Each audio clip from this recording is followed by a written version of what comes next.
No, hello there, handsome. Playsiera here, and I'll show you something incredible. You see, this is Claire. Now this is the apocalypse. And this little thing here would be the absolute only thing she's gonna use to defend herself against the hazard of Resident Evil 2.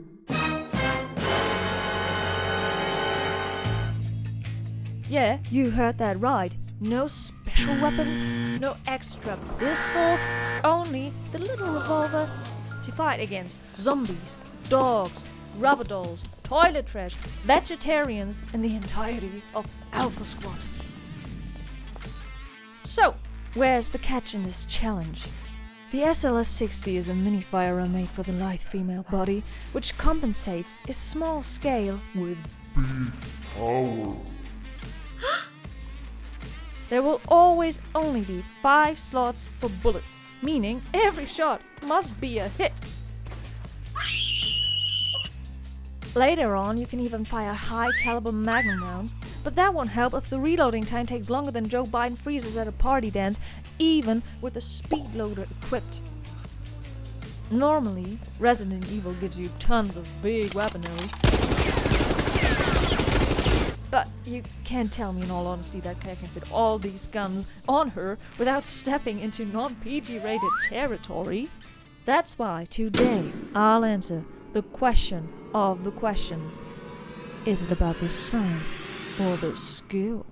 Buckle up your seatbelt, darling. We're going right in.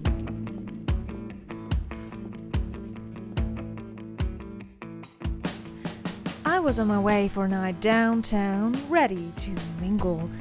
My tank was nearing empty territory, so a short stop at a gas station should provide all the fillings that I needed. And then I heard it.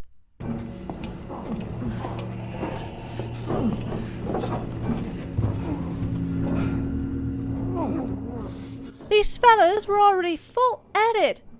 Poppin' beans, indeed. Of course I was nosy, and of course I had to check it out. I expected everything to happen with me bursting into the scene, but not what follows. They were literally treating me like air and purposefully running away from me. Humiliated, I returned to the main store, but was met again with heart-wrenching ignorance. The night was already doomed. What is happening? How can my sizzling bot get this kind of stinging rejection? Not even my revolver could turn their heads. I was sending up prayers to at least find someone to give me some sort of attention tonight. And oh boy, were these prayers heard. In fact, looking back at it, I should have just swallowed my pride and went on. But no, I was about to get all the attention, all right.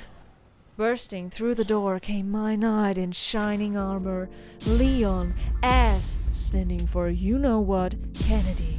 Look at that stud. I was on cloud 9, immediately jumped into his car, ready to drive to the nearest motel with him. But not even 5 minutes later, he managed to get us into a car accident, separate us inevitably, and leave me all alone in the zombie-infested Raccoon City. To say I was bummed is an understatement, but I swore to myself that I will stop at nothing to get back my well-earned cake tonight. Making my way through the city, I realized that the outbreak was in fact a little dire. So I decided the best course of action would be to run to the nearest police station and steal all the supplies that would help me survive this hell night. That's how I landed in the RPD. Raccoon City Police Department.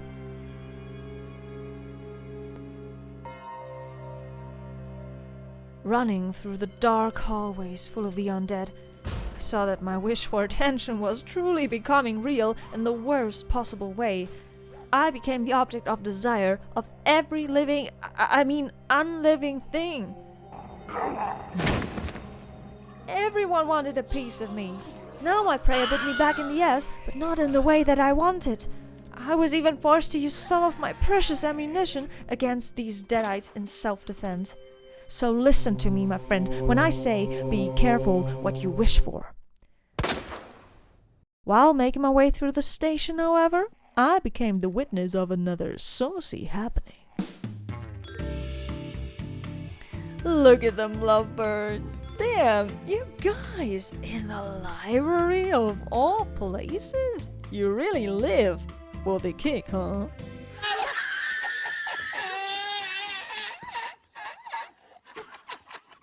I was glued to the spot. I couldn't look anywhere else. His devotion to the others derrière was magnetic. In fact, there was such a sight that even another female zombie came by to bask in their glory. No, at least love cannot be stopped, even in the afterlife. That only enhanced my motivation to continue forward. By now, I found enough bullets and medical supplies that I dared to leave the police station. A friendly dying cop showed me a hidden passway that leads outside. Awesome! I thanked him by leaving him back to die alone. With 76 bullets for my irony friend and a few health items somewhere stored on my body, I was going deeper and deeper into the underground. I got a weird feeling something scary was about to happen, and I was not wrong. On the one side, a little parentless kid named Sherry wanted me to take care of her and possibly adopt her, and on the other side, the first big boss Birkin fight was waiting for me. A tough choice was in the making.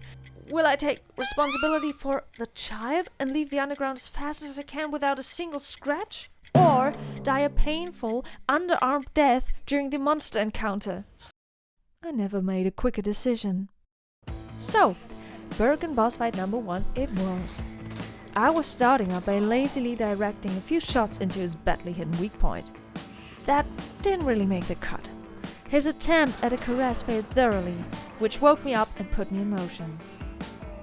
Maneuvering through the small area got more and more dense, partially also because the dude was breaking all the gas pipes, filling the room with fog. He made it steamy, I'll give him that. He started to get more and more red and more aggressive, but that was only because I shot round after round after round in him. At some point I even lost him. This did not look good. I knew for a fact that you can kill him with only handgun rounds, even on hardcore mode. Oh, and by the way, I'm doing this on standard in Players A scenario because I tried this challenge once before on hardcore and failed at the last 2 bosses because of the damn slow reload time and I went out of bullets. Okay, so here I was getting frustrated that the boss took so long.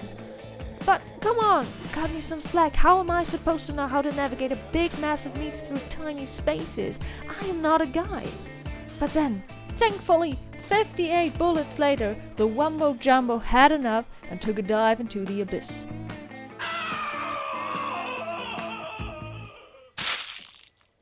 Yes! I successfully beat him my first try! Woohoo! But, as always in life, the great heights follow the deep lows. Just look, the little girl actually waited for me? I thought she ran off in fear, but no, she was annoyingly persistent and creepily talking to a wall. Enough is enough. Off to the orphanage with you, Sherry. A friendly policeman took it upon himself to do the job, thank you, good sir, even though he locked the gate after him, meaning that now I was trapped in the police station and had to find a key to get outside. Bruh. Seriously? As I was traversing more of the dark hallways and sneakily slipped by some slimy lickers, I came across a lonely umbrella. Wait a minute. An umbrella? All down here seemingly by accident? Then it hit me. Umbrella is the big pharmaceutical company of Raccoon City that is responsible for the outbreak and all the pain I had to endure up to this point. Back in their offices would probably be a nice safe hiding point to get to the funny business. If Leon is as sharp as he is good looking, he will go there too. To enter, however, would not come freely, I assume. While Leon would probably have to be a test subject to some special prostate examination, I could get around this by showing up with a defenseless child on my arm, evoking compassion and pity for us so we could easily get in. That plan was infallible! Alright, Sherry, I take back what I said. I'ma save you, you little rugrat. Back in the arcade, I felt how my gaming skills were rising.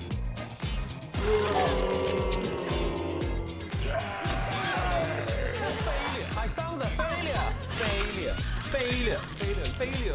You're all failure. Alright, let's try that again.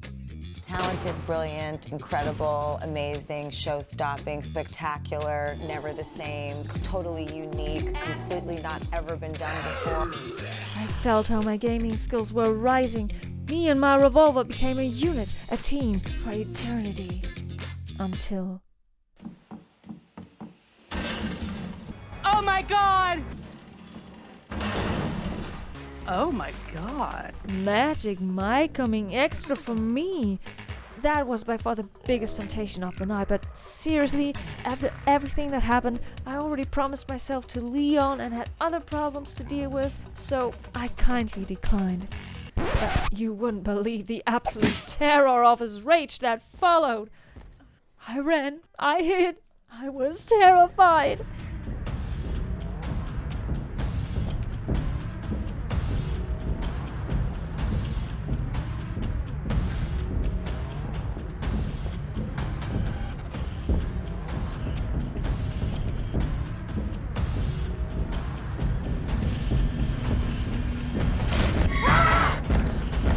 His fury was simply unstoppable. He wanted cake, and he wanted it now. While avoiding eye contact with him, I finally got the key, left the building, passed some cute poochies, and found Cherry in the orphanage. There, Mike catched up with me and got the punishment for his greed. I was shooketh. I would have booked him again, but it just wasn't the right time. All that stamina wasted. That just shows, if you don't accept a no, it's you that gets impaled. During all that, Sherry managed to get lost in the sewers. Shit. By this point, I would have gladly done any favor for the umbrella workers more willingly than going after her, but I was still feeling sorrow for what happened to Mike, so I needed to boost up my karma and began my journey through Humpty's Dump. I'll tell you what, the sewers stank. There were these G-monsters, which are the worst bullet sponges ever. They popped out of nowhere, grabbed me, and immediately emptied themselves onto me. They obviously never learned how to treat a lady. My strategy to get by them was hold still, hope it ends quickly, and afterwards use some green power to forget it ever happened. Somehow that worked, and I waddled my way through them. I had to lighten up my mood now by trapping a zombie in a cage, making fun of him, then realizing I forgot the key to get out in his cage, dodging the loser like a pro, getting the key, trapping him again, and finally laughing at him wholeheartedly. Also, I invented the funniest ride ever for zombies, the Impliv! Woo! Shortly before reaching Sherry, the Birkenblob came back for round 2. This is how it went.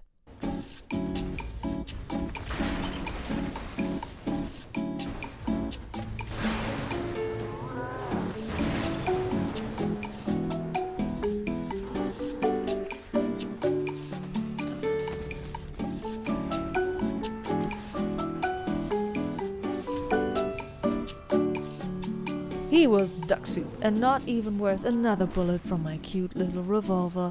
I waltzed with him through the area and contained him further down below. Easy peasy. Having found Smurf fat again, put my plan to test. Carrying her in an especially pathetic way, I reached the gates of the Umbrella Labs, and... bingo! Bango! It worked! Yeehaw! Thanks, Cherry. Now, if you don't mind. Leave me alone! Damn it! Mary Cherry seems kind of upset. My Game Boy, we did it! We've reached the last chapter, and because we have successfully beaten the RPD and sewer section, it is now time to honor the most epic finishes of the run in Playsiera's Start from the Crypt. They went down, but in style. The Devotee. For sweets, he's head over heels. Snooze Dog, laid back for eternity. And the Grabber. He gets his hands on every opportunity. Alright then, back to the challenge. I knew by now that only a few feet part me from my knight's prize and beating this quest Revolver only. The images of Leon's birthday suit kept me moving forward. Zombies tried to stop me. Lickers tried to stop me. Toxic Avengers tried to stop me. But I could only laugh at them because I was impregnable, because I was driven by love. Seriously, I only had to dodge them and they needed a few warning shots. Nothing a good gamers couldn't handle. I was collecting and storing every bullet and health item I could find. By now, even the high caliber rounds were available for me after I found the last upgrade for my Iron Maid. And how good that I saved them up, because, my sugar viewer, the time has arrived that I will use them. The time has arrived for the finale. 2 boss fights stood in my path to lay my handgun to rest. The first one was against the obese version of Alien from Alien Resurrection. Boy, look at that beast! How could I possibly vanquish that massive goober with this tiny girly gad? Doesn't it ask for big boy guns? Well, I had no more time to dwell on it. I could only woman up, equip all of my 306 bullets, oh my god, and fight. And let me tell you, that meatloaf was enduring. It took forever, but was pretty anticlimactic. I mean, I ran, shot, reload, and repeat. But I wasn't yielding. I only used the normal handgun bullets because I was saving the magnum rounds for the final fight. So, with the 119th bullet, he succumbed. But we weren't done, as I said. There are 2 forms to fight, so that was only the foreplay. A small interlude later, the hardest encounter of the run was about to begin. The fight I've been dreading this entire time. The fight that made me on my first try, and the fight I will not back down this time. Fighting big, baggy Birkin boss in his full beauty. The last rodeo of this run.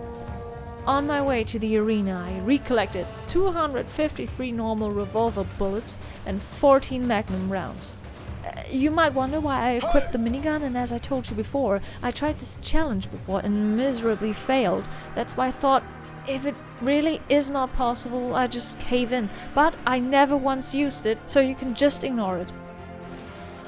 Despite the extra large size and elevated health this big gumball had, there was another obstacle as well. A timer. Yes, the Umbrella Corporation was not happy that I destroyed their labs during my search for Leon, so they decided they will blow up the entire underground facility. That's consequent, I guess? So no matter how, I will be rushed to do this tour de force, and this countdown is the real enemy in this fight. Honestly, the bullets weren't the problem. I gave him all of the magnum rounds in his plump balls, and I had way more than enough handgun rounds so that I could possibly beat him with only those. But the insane reload time and little capacity gave me no chance. We blew up. Next try didn't go any different, except I got sloppy. I tried to shoot and reload as fast as I can, but there was the same outcome. The next try, I even became more desperate, went in there Me Too style, didn't ask for consent, ramped myself into his body so that I had no overview anymore where he began and I ended, all while giving him shot after shot after shot. But that was of no use either. The game took pity on me and asked me if I wanted to switch the difficulty to easy mode, and I gave in. I learned my lesson to just swallow it. And of course, that made the difference. Only 93 bullets and 40 magnum rounds later, this son of a gun was history. I did it. I did it! My first ever gaming challenge on YouTube, a success! And even better, my Romeo Max Smarty Pants did it too, although he was still a bit shaken from his entering fee. But finally, we were together and we could ride off into the sunset. The bestest of all starts to any gaming video channel. Amazing. So, here's the conclusion. You can beat Resident Evil 2 on the A campaign with Claire's default revolver only. Is it about the size or the skill? Both. And do I feel bad on having had to switch to pussy mode? No, because I have one. Well, wasn't that educating? To everyone who made it up until this point of the video, thank you from the bottom of my bust. I really hope you enjoyed it a bit. And for the end of this challenge, I can only say that was just the beginning for many others to come. So, take care everyone, and until the next one. Bye-bye.